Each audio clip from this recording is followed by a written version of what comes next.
team. So we're going to a report of a head-on collision between a semi-truck and a Jeep.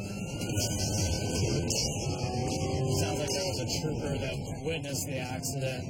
She's stating that the injuries are pretty substantial. And we've had a bunch of freezing rain this morning. We've done nothing but car accidents today, and it's been an ice skating rink all day. People are driving too fast. Well, we're all used to driving with snow. Snow actually gives a lot of traction, but you can't do the same thing on ice roads. And to make matters worse, the accidents choked off one of Alaska's major lifelines, the 320-mile highway connecting Anchorage and Fairbanks. This is the major Parks Highway. This is the main corridor for the valley. You know, everybody's going everywhere on this highway. Unfortunately, this has happened, so now the most major highway in our valley is going to be shut down. It's going to be a mess for the rest of the night, that's for sure. What a scene, holy cow.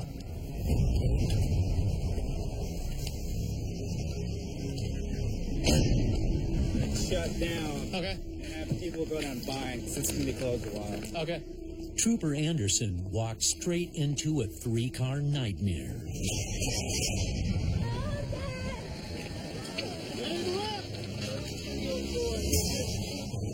At least 3 people are badly injured, and 1 may be in critical condition.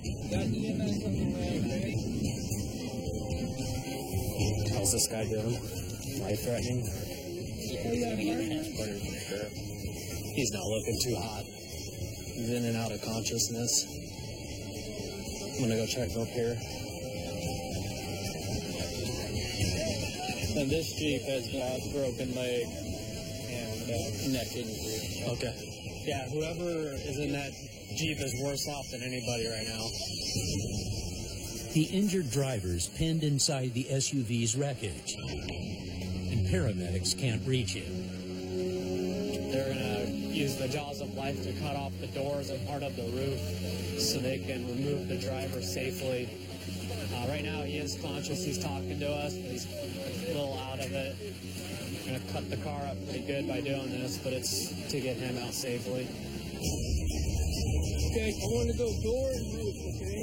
So I'm going to send you through to the door. If that works, we're good.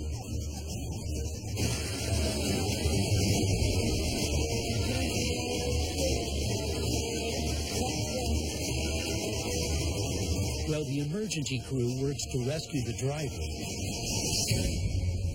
Trooper Anderson surveys the 450-yard accident site. Pretty impressive scene as far as the amount of space it took up. Looks like I started down here before the bridge and finally stopped up here, so definitely pretty significant injury. We gotta get in the back of the ambulance, okay? Oh my God. They finally free the female victim and send her to the hospital to treat her broken leg. But the critically injured man trapped in the other SUV is in much worse shape.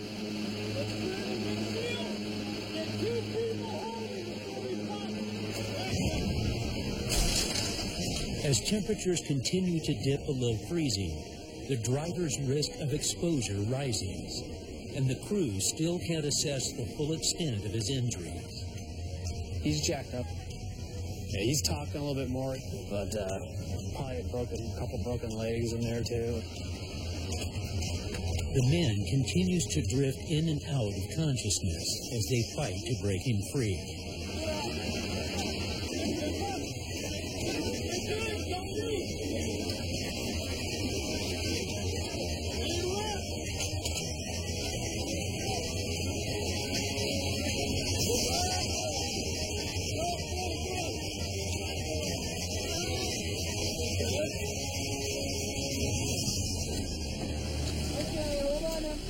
And after a 40-minute struggle, they finally remove the roof from the car.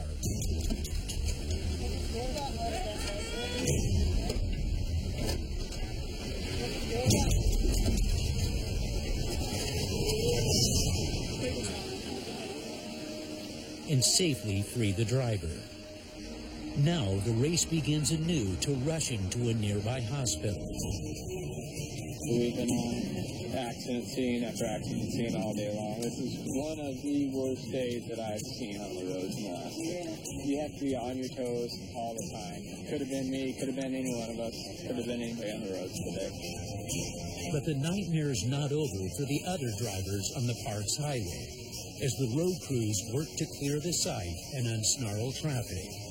5 o'clock Friday night in the valley, and we got the busiest highway closed. It's going to definitely affect traffic for the rest of the night. All the day, huh? It's been a day and a half, and it's not over. Across the valley's icy streets,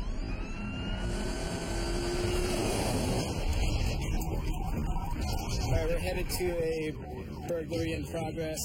We've got two individuals that just kicked in a door.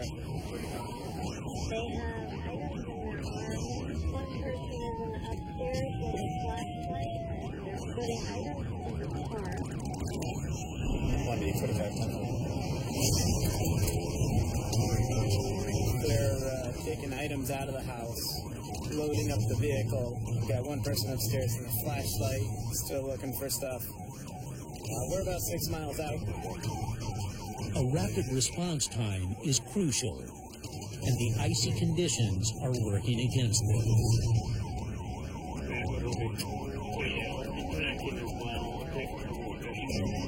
But before troopers reach the residence, The SUV is leaving now. The vehicle's leaving the scene now. The small SUV with 4 doors. There were 3 people in that small SUV. They left. There's only one way out. Yeah, 33 behind me and 44 in front of me. they must try to cut the vehicle off before it reaches the freedom of the main roads, but their chances might be slipping away.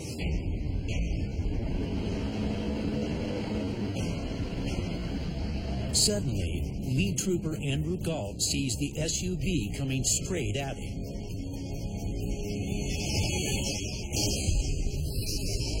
He cuts right, barely avoiding a potential head-on collision, and spins out of control. Trooper Knoll cuts back after the suspect.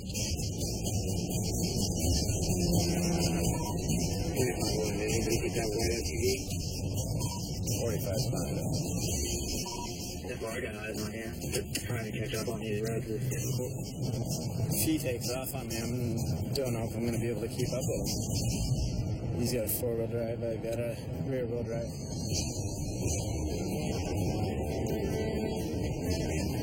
There's so many things going on that you have to give full attention to. You've got to worry about your safety, trying to keep an eye on the people in the vehicle, giving out your location, as well as just trying to stay on the road.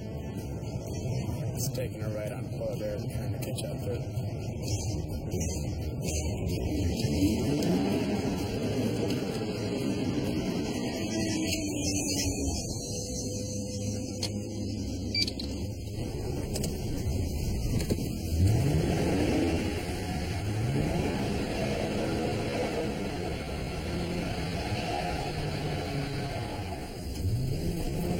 10-4, I lost sight of it.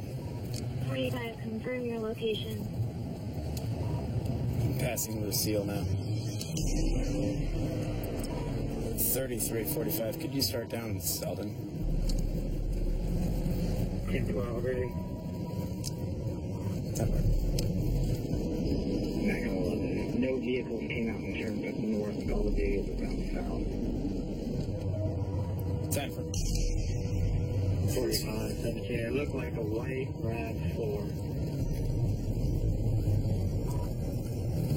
10-4. Just turn right on a Schrock.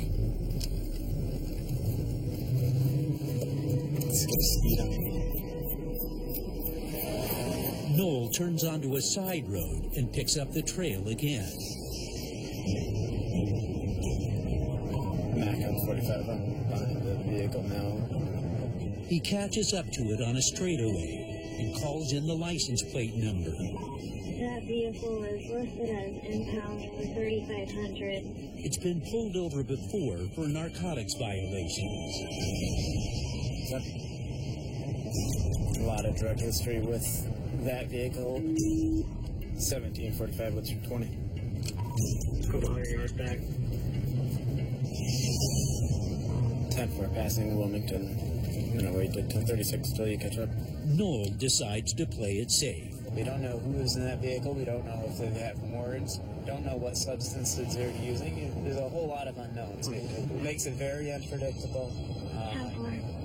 So it's a situation that you have to approach with the utmost caution. 33 behind me. 33 behind you. I'm behind 33. Mac on 1-45. Maybe 1036. Schrock and Heather.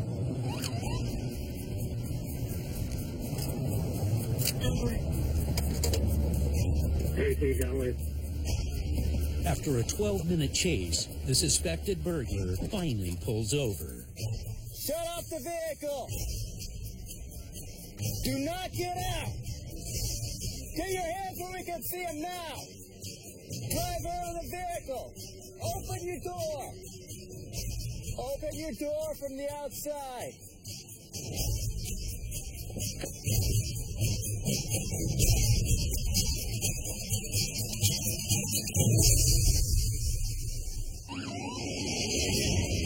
In a Matsu Valley snowstorm, Trooper Jared Knoll has just caught up with a suspected thief.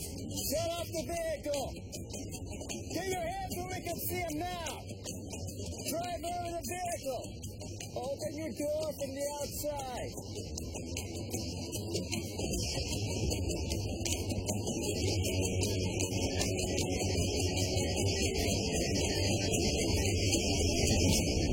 Hands above your head, turn around with your back towards me. Walk backwards towards the sound of my voice. 3 steps to your right. Keep coming back. You got her? Yeah.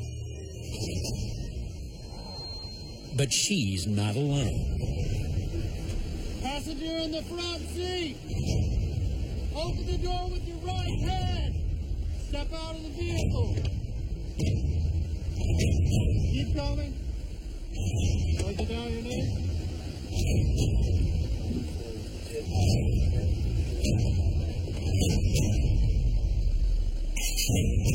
2 down, 1 to go. Dear passenger, step out of the vehicle. Move backwards to the sound of my voice. Keep coming. 1 step to your left. Keep moving back. Right there. Stop right there. Keep coming back. Keep coming back. Right there. Stop right there. Hands on the back of your head.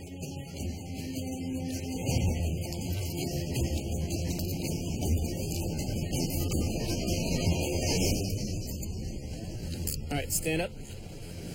Mac on 45. 3 individuals detained, clear 1033. It's a high-risk stop. That was the safest way to conduct the traffic stop. And then we detain them and investigate from there.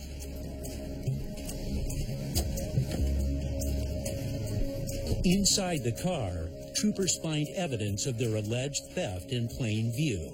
All right, so there's some electronics. Looks like a DVD player, a computer, a power drill. Yeah, there's also a suitcase back here.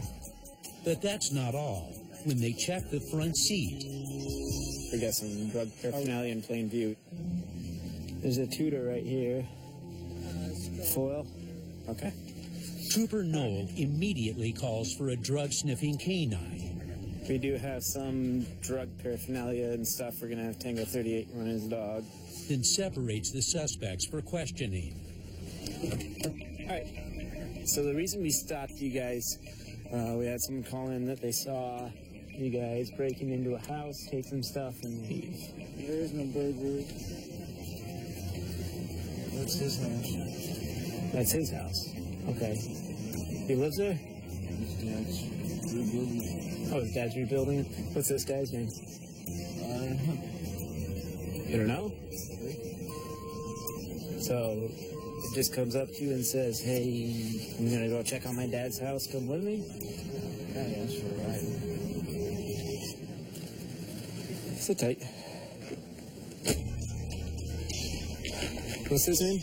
His story checks out with the other suspects. He said he was in there. He forgot he got the wrong key, so he had to unscrew the board on the garage, go in, he grabbed some computer parts, and came out and Yeah, that's what she put said. the board back. And Same thing here. The man's father confirms the details. All right, so seems like they're legit to be there. All right. The way they went about it was highly suspicious. They walked up to a side of the house that was dark. They unscrewed a piece of plywood and then crawled through a window, kept all the lights off in the house, and were just using flashlights. So it looked very suspicious, but it turned out the homeowner had given them permission to be in the house. But they're not off the hook yet. The drug unit arrives, and 6-year veteran K-9 Chevron gets straight to work.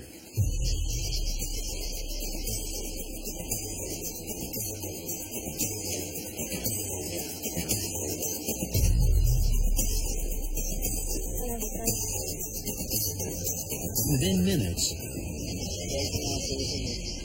We have a positive indication by the canine. he signals for drugs. The vehicle is being seized for investigation. We've got a tow truck on the way. We're going to apply for a search warrant, and then if the search warrant is granted, we'll conduct a search on the vehicle for any drugs inside the vehicle. In the meantime, troopers must let the suspects go pending the search. And everyone walks away unscathed. Given the conditions of the road, the high stress of the type of the cause that's coming in, we're just all very fortunate that everyone walked away safe from this and stayed safe tonight. 100 miles south, rising temperatures turn the heavy snow into torrential downpours, which have Trooper Joseph Miller navigating a very slick Seward highway. this vehicle in front of us doing like 15 under the speed limit. Maybe 1036, just north of Nash on the Seward. The area is a known drug area. Also, this time at night, of course, people partaking in adult beverages.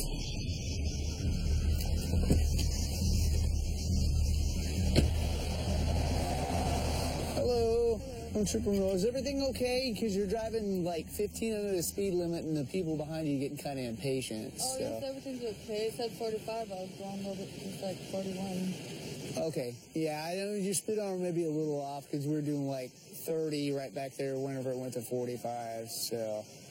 All right, you have your license and insurance with you? I'm just the insurance card, and I don't have my license, but my mom is drinking and I'm not, so I'm driving. What's wrong with your license? Nothing. Have you just never got one? You said you don't have a license, right? I don't have a license. I'm driving my mom because she's... I know, but is your license suspended? Have you never got one? Is it I revoked? need to get one. Was it revoked for a DUI? Is that why it's revoked? It was the DUI in 2009. All right, why don't you go ahead and hand me that can of beer that's sitting there in the center console?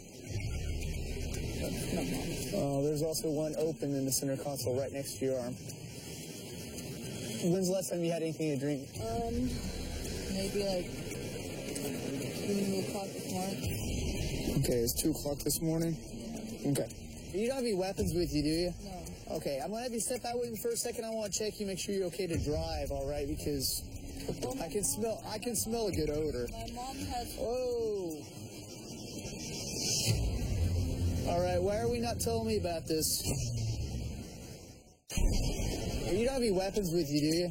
No. Okay, I'm gonna have you step out with me for a second. I want to check you, make sure you're okay to drive, all right? Because I can smell a good odor. My mom has... Oh.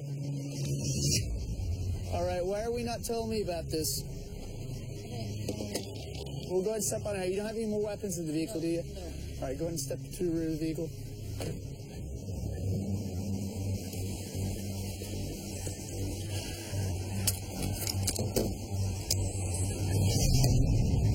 Semi-automatic Smith & Wesson handgun. It's 9mm. Alaska state law, unless it's on their person, they don't have to notify us immediately. It wasn't on her person, it's in the vehicle, but we'll see if she's got other issues with it.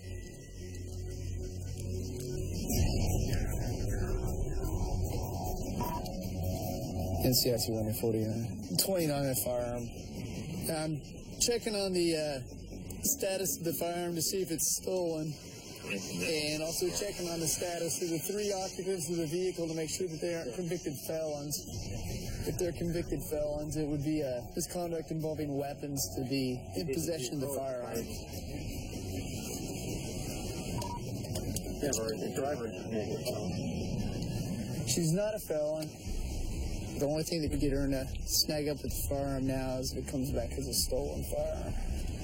It's a Smith & Wesson. It's a semi-automatic, 9mm.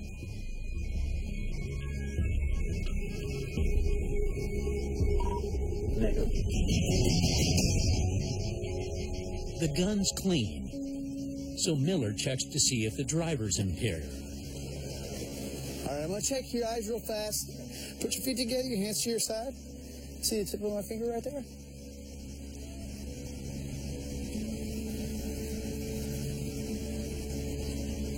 She's sober,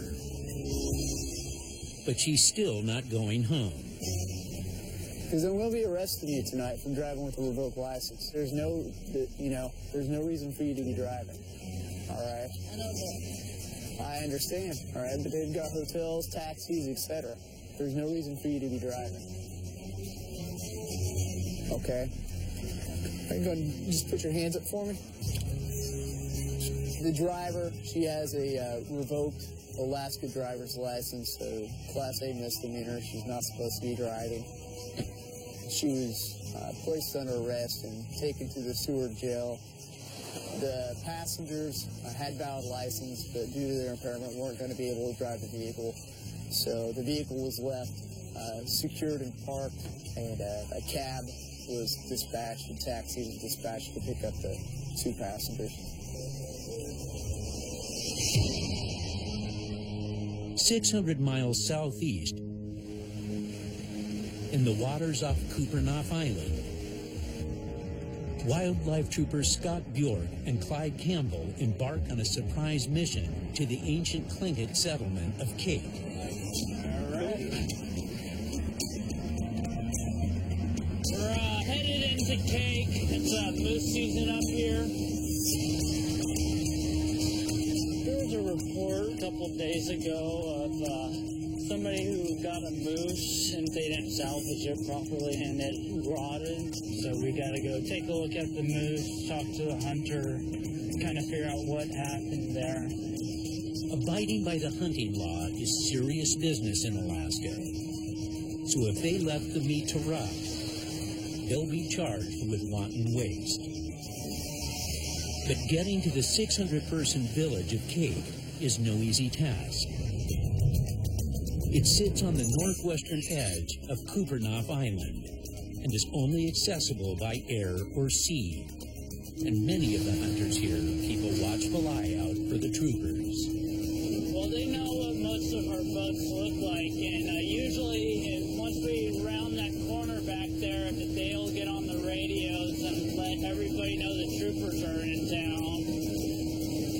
We try to vary it up how we come in, what harbors we go into, and it's good to keep them on their toes.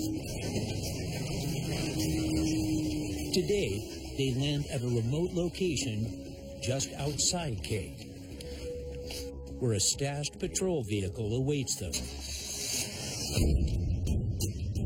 We don't have vehicles out here, so we work in conjunction with the U.S. Forest Service.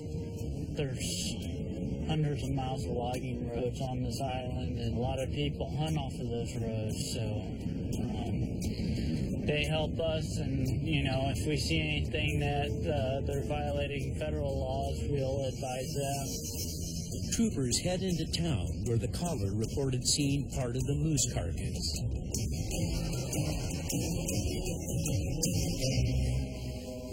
Somewhere by the end, he said. Do you see anything down this way? Right down there? But it's sitting at the bottom of the harbor. Probably gonna have to let the tide drop to even get out there. And most of the moose is still missing. Looks like just a leg. The crime of purposely wasting wild game carries hard penalties, including fines up to $10,000 and jail time. We have to figure out if they didn't salvage it properly, if they let it spoil. But before they can determine if this animal has been wasted, troopers must find the rest of the carcass. They head straight to a camp where the suspected poachers are believed to be staying.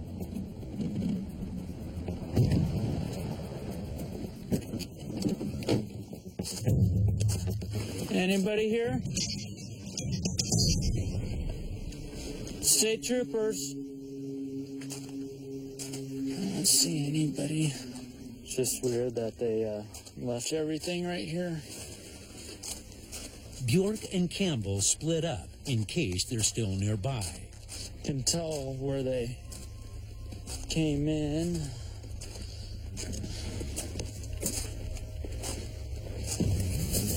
Looks like there's fresh tracks right here.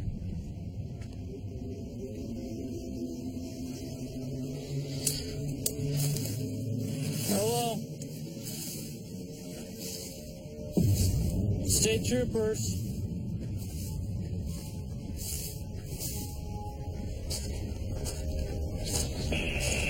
See any fresh tracks down there? Negative.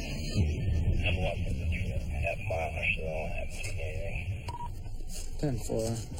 But the hunters did leave a few clues behind. So you can see there's tracks that went up in there, but there's 2 ATVs here.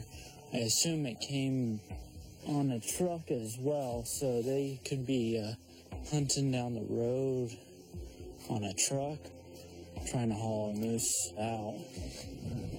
They head down the road to investigate. Truck.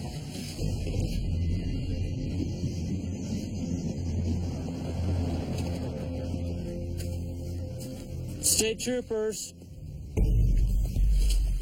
Hello.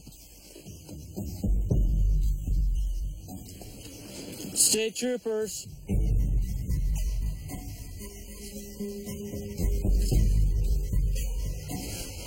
How's it going?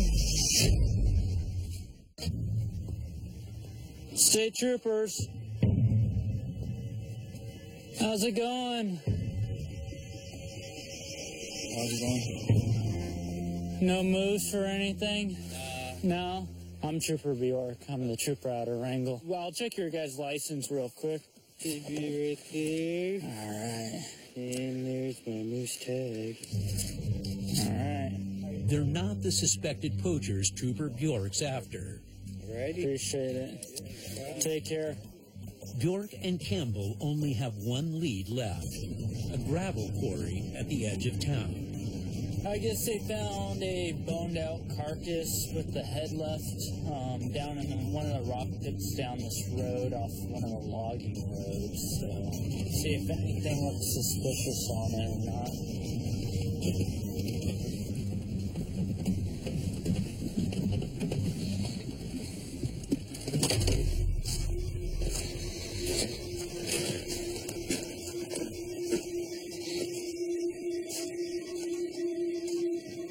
I can't smell anything dead. But if they cleaned it out and the animals got to it.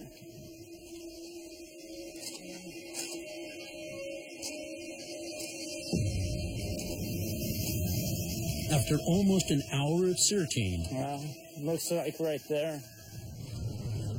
Bjork spots it. There he is. Good news. Cleanly cut of that lower jaw.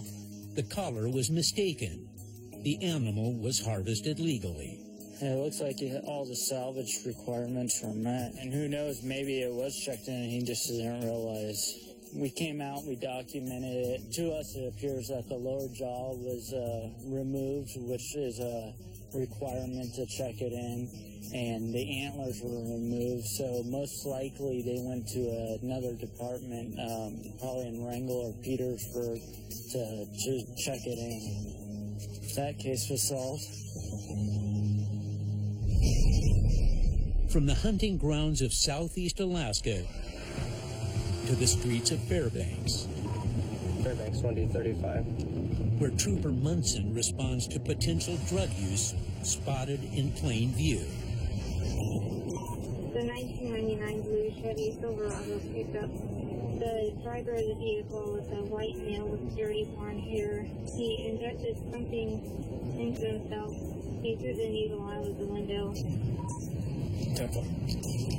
It sounds like a vehicle was parked at the local gas station, and at some point a needle fell out of the truck or somewhere near the truck. The kid picked it up, showed it to his parents. His parents took it inside, wrote down the plate number. The vehicle comes back registered to a man that is a known IV drug user. So we're going to head that way, see if we can locate the vehicle, find out if in fact it was his needle and what's going on there. Fairbanks 35's out to 11. Munson arrives on scene where Trooper Rallo's already detained the driver.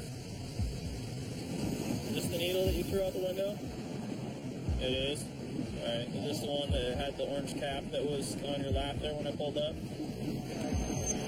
Sorry for littering. Okay. The driver admits the needle is his, but denies using it. Can you understand how it'd be a little hard for me to believe your story right now?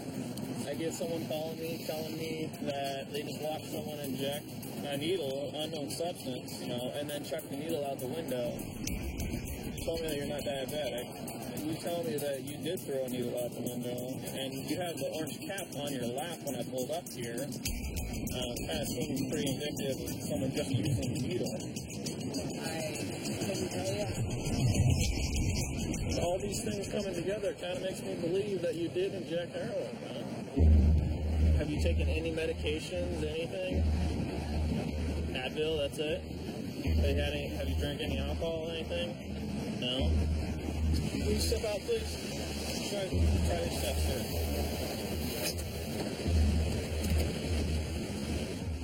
I'm going to have you hold one foot out, whichever one you want. You're going to look down at your foot. You're going to count out loud for me. 1001, 1002, 1003.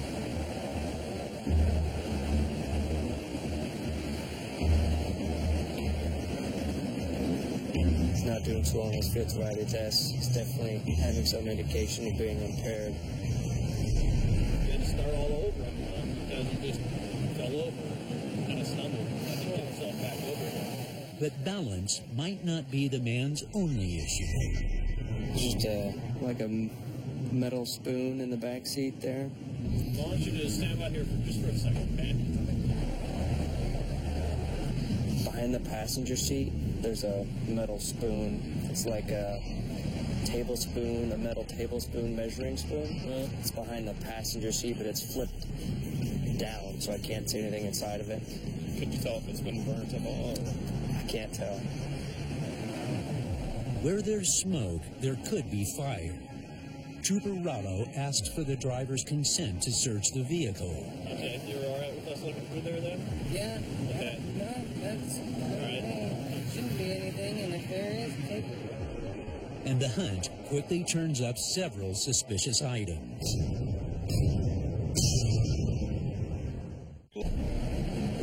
Questions here, Franny. There's some things there that I want you to try to explain to me, okay?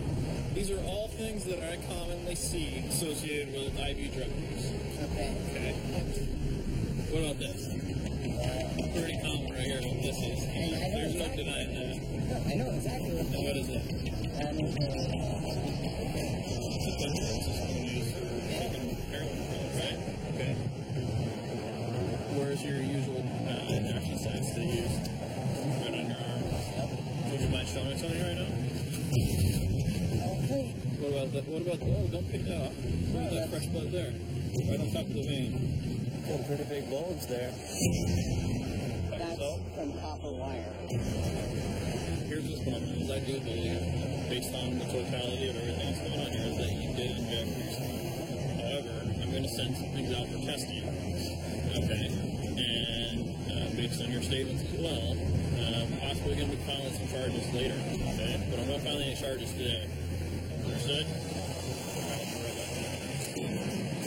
What will happen is we'll send the items sent off to the laboratory for analysis, and then the trooper will look at the totality of everything and then forward some charges probably of misconduct involving controlled substances. Troopers can't charge the man today, but they don't let him take the car. Anytime anybody's under the influence of any drugs or alcohol, the biggest concern is their threat to safety to the public. Even if we didn't arrest him today, we got him off the road.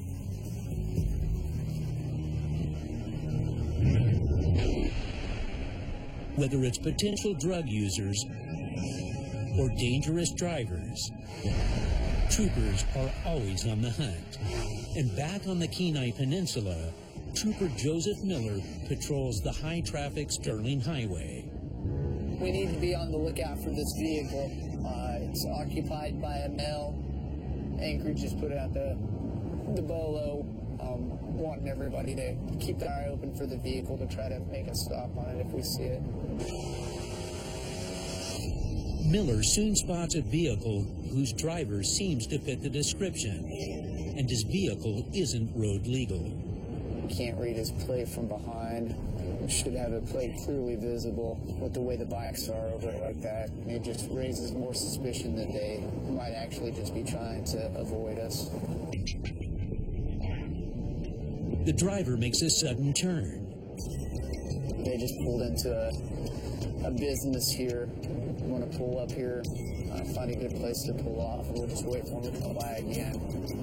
Something's not right. Whether they've got, warrants or their license not valid, or they've got, alcohol or drugs on board or something. We'll sit here for a few minutes and see if they pull back onto the road and come back out. But this driver doesn't take the bait. They haven't came back by yet, so we'll probably just cruise down that way and take a look. Back on the highway, Miller spots the vehicle again. This time headed in the opposite direction. Looks like he's trying to avoid us. This is the vehicle up here in front of us. But just as he catches up, and they're pulling off again. That again increases suspicion that something's not right. Looks like he's just checking maybe the straps or something on the bikes that are on the back, which they had just stopped. So you would think if he was concerned about them coming off that he would have already checked them in. I'm going to do the same thing, just play a little leapfrog with him. Miller goes back into hiding.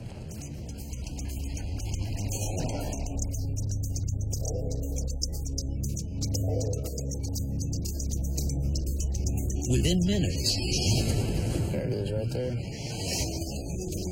Time to put this game of cat and mouse to an end.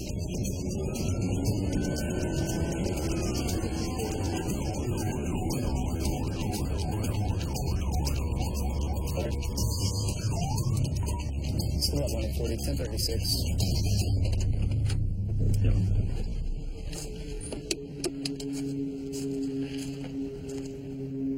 I'm Trooper Miller. Stopped you for a couple of reasons, okay? One, I'm trying to read your plate. It's hard to read because you've got all the bikes over it, okay? In addition to that, like, every time I get behind you, you, like, pull over. Is there a reason why? You guys just stop and check on the kids again here? Yeah, I was going to get some more gas, and then she was going to booby feed them. Is your gas gauge accurate? I don't know. You don't know? The man's gauge reads 3/4 of a tank, making Miller even more suspicious. Okay. You nervous about anything right now? Huh? I noticed you're kind of shaking a little bit. I said, are you nervous about something right now? No. Because I noticed your eyes were like a little, like, red in the corners. Oh, that's from the sawdust. I was cutting wood earlier. Okay, all right. I'm going to have you step out with me for just a second. Do you have any weapons on you? No, sir. I'm just going to have you step right back here. I'm just going to pat you down, just make sure you don't have any weapons, okay? You're seeming real kind of nervous still. Are you sure there's no reason for that? No, sir. Is there anything in the vehicle I should be aware about right now? I got a car. Are there any firearms in the vehicle? No firearms. Okay. Any drugs, including marijuana? No. Any prescriptions? No. Would you let me go and search your vehicle just to make sure nothing's in there? The whole vehicle? Well, you search most of it, yeah. You know, the main thing I would be concerned about would be narcotics, okay? And if it's a little bit of marijuana, something like that, that's something we can handle on scene if you're honest with me, okay? So, what do you have in the vehicle? Just a pipe and bowl. A pipe and a bowl? Where's that located at?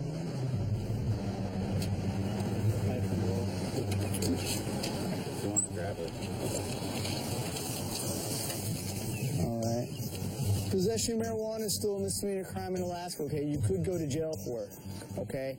You were honest with me, so I'm not going to take you to jail for it, just like I told you I wouldn't, okay? You got a court date assigned in Seward? To Seward? Yeah, you're going to need to contact the court, okay? I can't. Okay, well, listen, here's the deal, okay? It's like we do this once a year, and she's out of a job, and... Contact the court as soon as possible. They'll work with you, okay? I didn't tear apart the car. I'm not getting a real strong odor, so I'm not thinking that there's, like, large quantities in there. If there is something else in there, just, you know, you got your kids with you, man. Yeah. So, okay? All right, thank you. All right, drive safe. Trooper Miller lets him go, but he's not off the hook. If convicted, he could face a hefty fine and 90 days in jail. I think what people think is that if they can get out from the spotlight, that's going to lessen their chance of getting stopped. In this case, it wasn't the crime of the century. Possession of marijuana is a Class B misdemeanor in the state of Alaska. However, there are plenty of times that you'll have somebody acting subversive like this, kind of like playing a cat and mouse game, and whenever you do get to contact them, you'll end up with more than just a Class B citation out of the deal. 310 miles northeast, back on the streets of Fairbanks. Fairbanks 3510-8. Trooper Munson races to a potential crime in progress. We just got a report that there's a man who was served a domestic violence protection order earlier today, and he's back at the residence. And the female caller said he's acting pretty aggressive. Going to head out there and see if we can't get to him before he does something to her.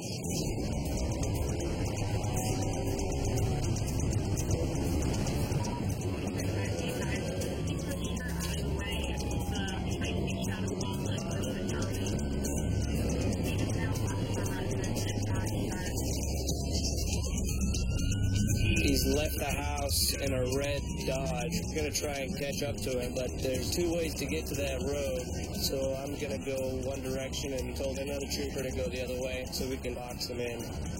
As he nears the suspect's possible location, we're going to turn our lights off so that we can hopefully come across him without alerting him, keeping him from pulling off somewhere. There's a lot of places he could go. If he didn't turn off, he's either going to run into me or the other trooper who's going up this East Highway. That's him right there.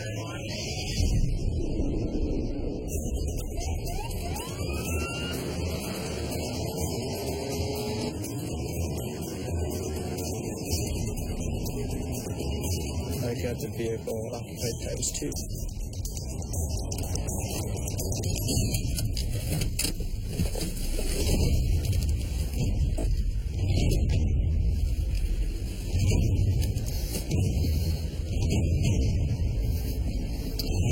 Hey, let me see your hands. Go ahead and put your hands on the steering wheel. Hey, let me see your hands. Go ahead and put your hands on the steering wheel. Passenger, put yours on the dashboard.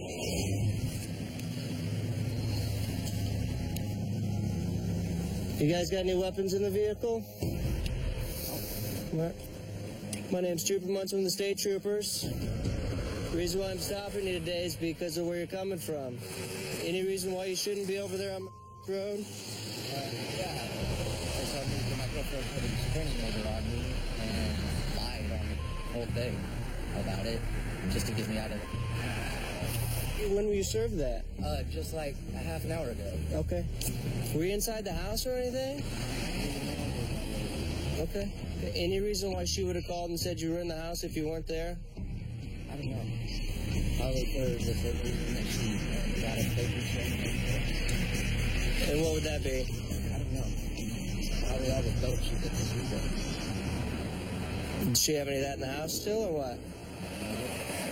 Do you mind go ahead and putting that cigarette out for me and stepping back here just for a minute? All right, go ahead and just stand right here in the back of your vehicle. Go and put your hands behind your back. You're not under arrest right now, okay? You're just being detained, okay? Just so we can get this figured out. Go and have a seat right in there.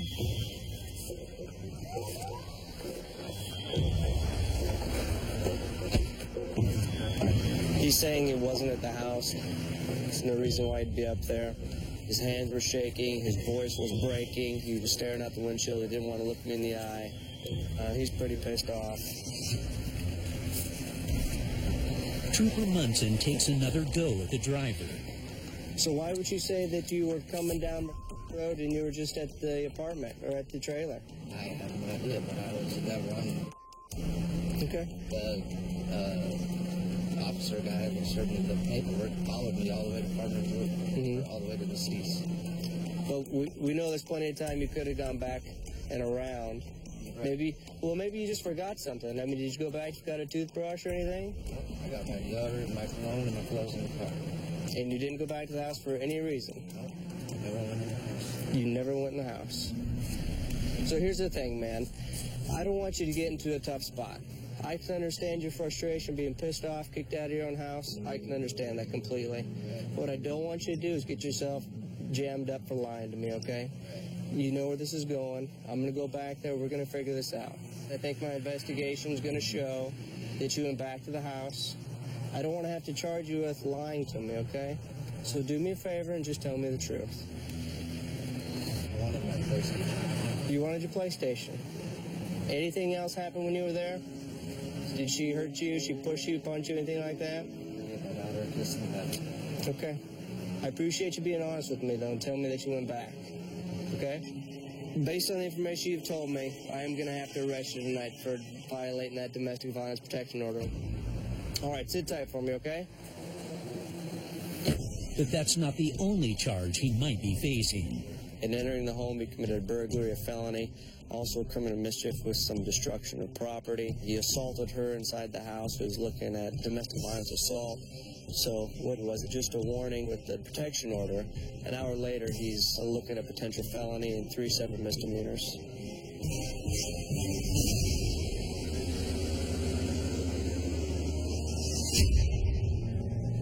Back on Kupernoff Island, wildlife troopers Scott Bjork and Clyde Campbell are gearing up to leave the small village of Cake when a call comes in. Hello? Yep. A local hunter wants to turn himself in for possibly killing an undersized moose. Uh-huh. They head to the dock to meet the suspect. How's it going? How far were you when you shot him? I'm saying about 40 feet. Okay. Yeah. I was driving down the road. I looked at it and said, it's a cow. It's a cow. Yeah. And then as I got closer to it, I said, oh, it's got horns. I said, 1, 2, 3, 4. I said, it's legal. But after making the kill and seeing the moose up close, he is second-guessing his decision. Yeah. All right. We'll go take a look at it and contact you. Yeah. Thanks. They follow the man's direction to a nearby garage. If the troopers determine it's an illegal kill, the man could face up to $10,000 in fines and up to a year in jail. Here he is. A legal bull must have antlers that reach at least 50 inches across or have at least 3 points called brow tines on the lower part of one antler. Yeah. Do you got your measuring? Thanks for touching. Just give him a benefit of the doubt there. Yeah, it's not even going to be close to 50 inches. It's about half the size. There's one brow tine on here and one on this side.